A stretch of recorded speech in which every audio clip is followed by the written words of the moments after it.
this shit goes off. But it's just a little fruit pop. It's a fruit pop. It's a fruit pop. Trust me. Me up to break me down, to build me up again. They like, Hov, we need you back so we could kill your ass again. You know, it's like this thing, this love, hate. This is __ off little a fruit pile. Pick me up to break me down, to build me up again. They're like, oh, we need you back so we can kill you again. It's like this thing, this love-hate in the world of hip-hop. Clashes between artists are not uncommon. These clashes often serve as fuel for gossip and speculation, driving fans to dissect every detail and analyze every move. Recently, the spotlight has been on JayZ and 50 Cent, two iconic figures in the music industry, as tensions between them have escalated. I will let you tell it. No, you're no, the best. I want you to tell it. You really are the best. You proving it here today. As much as I'm proving it, you proving it. You proving it. Yeah, that wasn't the thing. It wasn't, people say that. He lost $50 million. No, that's not even close to what happened to this dude. And until you understand what happened to the dude, you don't understand what happened. Like, no, not they offered him $50 million and he turned it down. Who gonna turn down $50 million? Now, I've had to turn down $50 million 4 times. 4 times. Just to protect my integrity and that virgin hole I was telling you about. Right. Because P. Diddy be wanting to party. And you gotta tell him no. You got to tell him no. I did. I did. See, I got the receipts for everything I'm telling you. That's why I can say them so freely. Kid, I need another one. You here, get your number. Thank you, sir. Thank you. It all started with 50 Cent throwing serious shade at JayZ during a recent interview. Speaking about his own rise to fame and the importance of association in the industry, 50 Cent made a bold claim that JayZ's success was largely attributed to his relationship with Beyoncé. According to 50 Cent, JayZ began winning numerous awards and accolades after getting together with Beyoncé, and even their children seemingly received Grammy Awards without having entered the music scene themselves.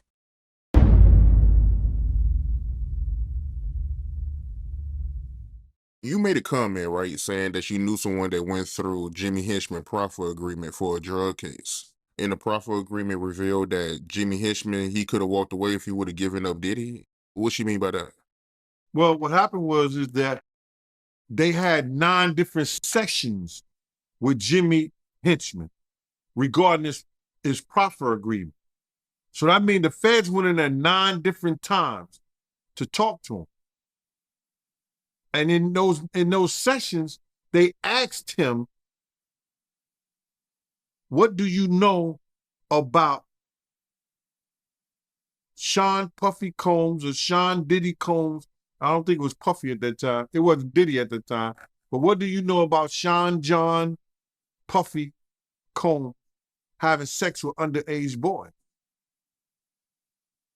And you got to realize, and people never think about this, that Jimmy and his brother,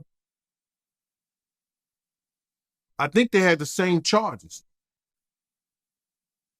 But his brother walked away from that, and Jimmy gets life without the possibility of parole, I think. Which is crazy. For any drug charge. Nobody should spend their life in jail for drug charges and just drug charges.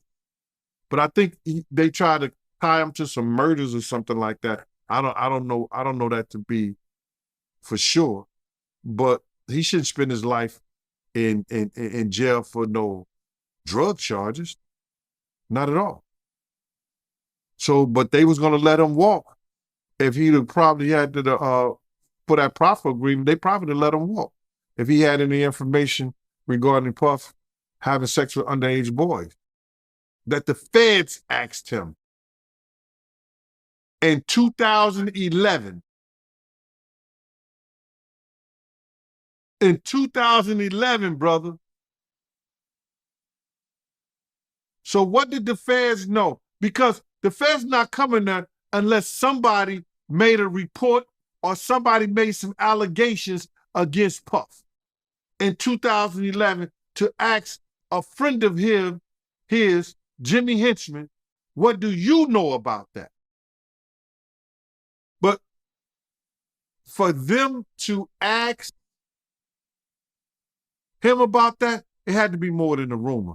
Somebody made a complaint somewhere. And the feds got hold to that complaint. Now they're going to investigate that complaint when they get people under the barrel, like they had Jimmy Henchman.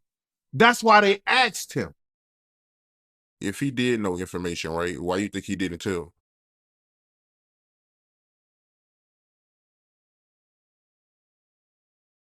Then they would ask, how do you know?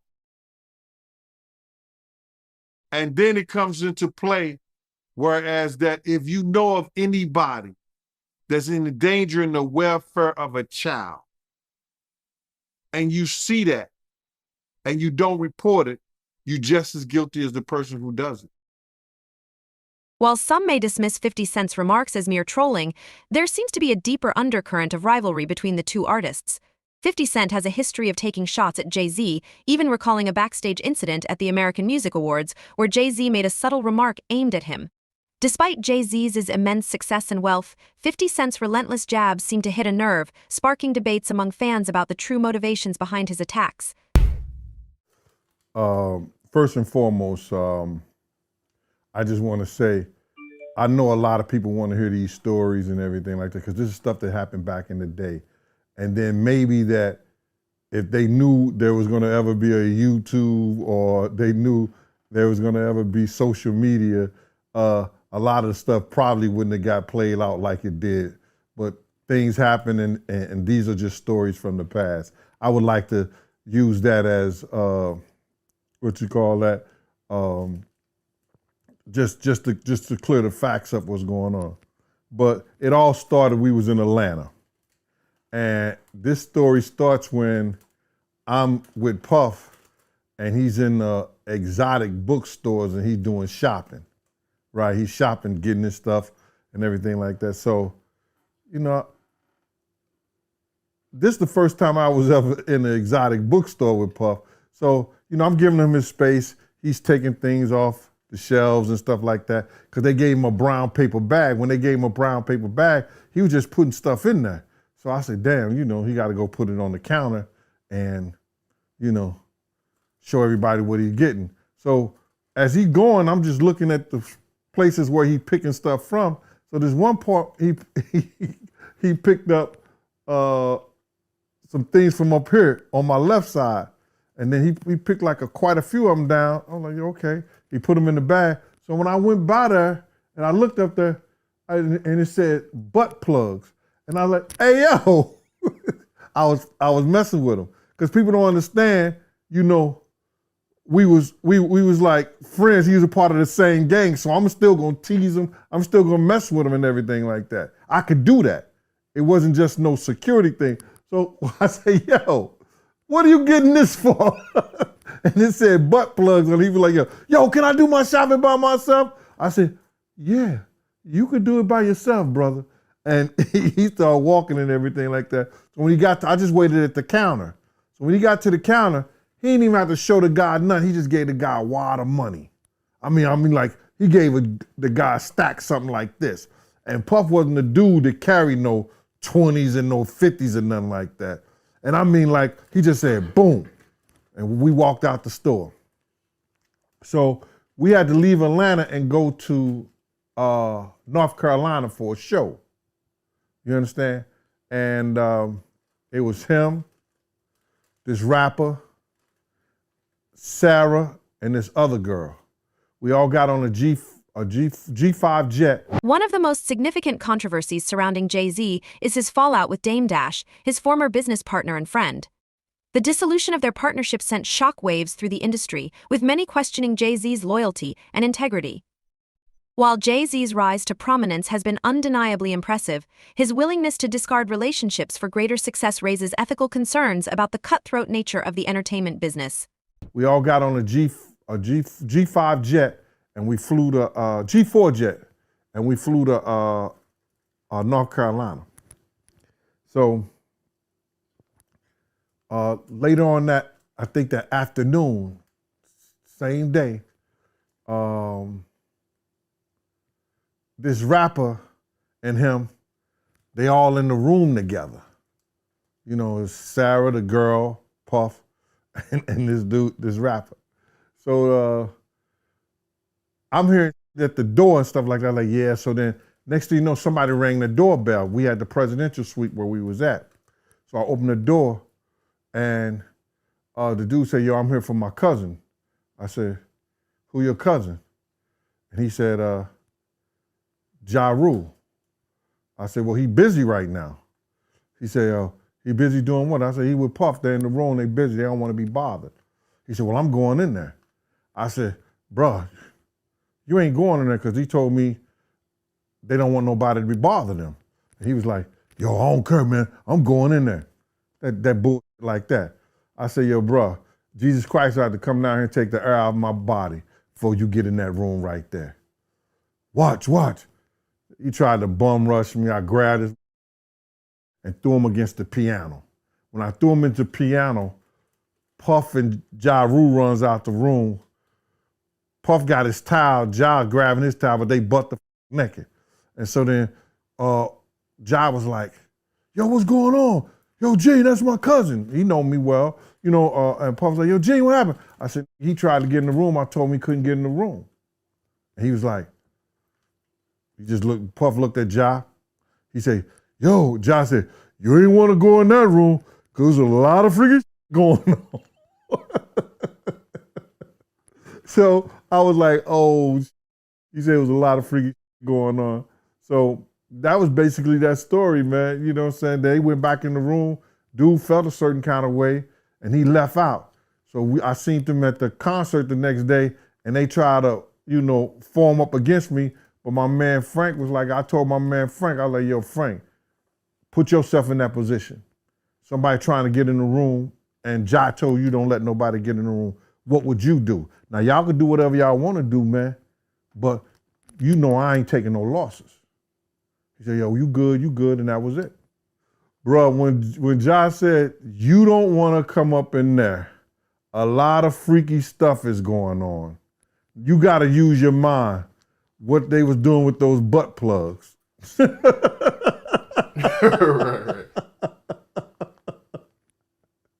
Yeah, that was crazy. Yeah, it was real wild. In addition to his feud with 50 Cent, JayZ has faced criticism for his collaborations with controversial figures like R. Kelly. Despite his undeniable talent and influence, JayZ's associations have come under scrutiny, with some accusing him of sacrificing integrity for personal gain. However, JayZ's supporters argue that his success is a result of his strategic decisions and business acumen rather than mere luck or opportunism. Did you ever do anything with Tupac or no? Did you ever? No, I saw him right before he passed too. Yeah, that's crazy. Never worked with him though. What did Tupac do? He did gang-related Poetic Justice. He did Juice. And he did a couple other things. He did a basketball. Did something with Jim Belushi. Remember they did the one thing? What did he do? Can you Above the Rim, Poetic Justice with Janet Jackson, which I thought it was great. Yeah, Bullet, I think is. Oh yeah, gang-related album soundtrack was actually good. I don't know if you've listened to the gang-related soundtrack. It was not in a minute. Not in a minute. Yeah, it was a really good soundtrack. Yeah.